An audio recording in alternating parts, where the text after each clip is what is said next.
Welcome back to the channel, guys. So we have an interesting one today. We're going to discuss about the acoustic simulator on the HX Stomp. Now, before we start, this is not a patch which is going to make you sell your Martin or Taylor or any other acoustic guitar that you have. It's it's nowhere close, but it's a very useful thing to have, especially if you're gigging or you want to just add a few textures or layers when you're tracking. And no, that's pretty much what it's intended to do. I think it's modeled after the Boss acoustic simulator, the yellow color pedal which used to come, and I'm pretty sure there are quite a few clones out there. But I really struggled for a while to get a good workable sound out of this patch. Now, there are some tips and tricks which I've been working on to make it kind of usable. And by the way, we are, I think, in video number 20 or 21 of the HX Stomp series. So if you're new to the channel, do check out the older videos. There are a lot of freebies and tips and tricks and good tones out there for you to, go through. And do support us by hitting the subscribe button.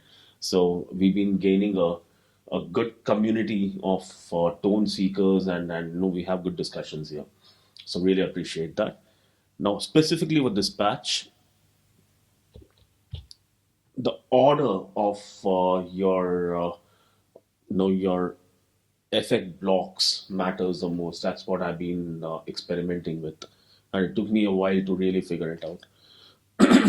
I'm starting off with the acoustic simulator itself,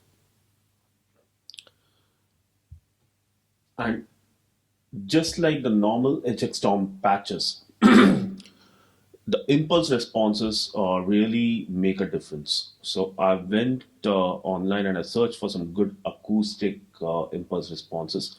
I'll leave a link below for you to go and download the same. And as usual, all the patch screenshots will be towards the end of the video for you to replicate the patch. I'm adding a small amount of chorus. That's again to your liking, but it really gets the shimmer out of the patch. And the reason I'm actually adding all these blocks here is the acoustic simulator, the shimmer, top and body and things is very limited and it doesn't sound really authentic. So, and that's the reason I'm adding a little bit of chorus outside to get the acoustic tone itself. I'm using two EQ blocks here. The reason for two EQ blocks is one is to basically shape the body of the acoustic or how the acoustic guitar should sound. That's the first parametric EQ block which I'm using. And the second EQ block basically is to get the final recorded tone as to how that guitar should sound. And of course, the final EQ block also serves a very unique purpose that when you're tracking or something, you can just tweak it around to get the right tone.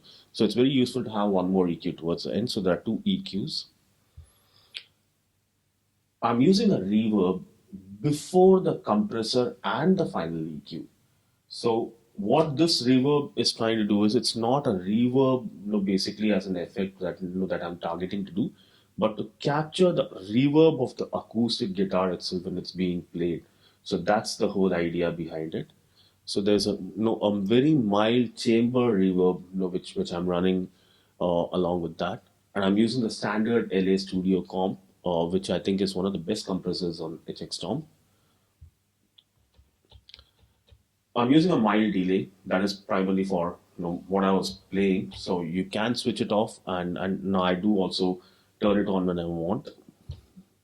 And of course, there's a final EQ.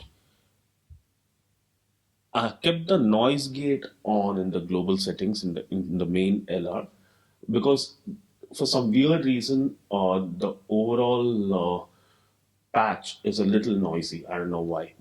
And the most important thing about this patch, it's very guitar centric, and that's the observation. Out of my entire, all the guitars in my stable, for some weird reason, my Les Paul Studio with the humbucker with splits works the best.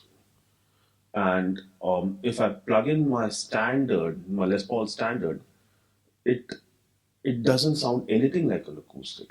And even if I tap, no, my studio has a split and the standard has a tap. The tap does not work at all. I mean, it just sounds odd. And counterintuitively, if I plug in a Strat or a Tele, it sounds very weak. So it tends to work with a humbucker, that too in a middle position. And what works best, what you heard is basically I had split the neck pickup and I had just left the bridge pickup as it is. So it's a very guitar centric thing. And that's the reason I'm not putting in the patch itself for you to download. I'm giving the screenshots so that you can replicate. And hope you come out with a very usable sound and make some good tracks or make good use of it. As usual, thank you for watching and do hit that like button and leave a comment below if I can improve the patch somehow. Your support is highly appreciated and thank you so much for tuning in.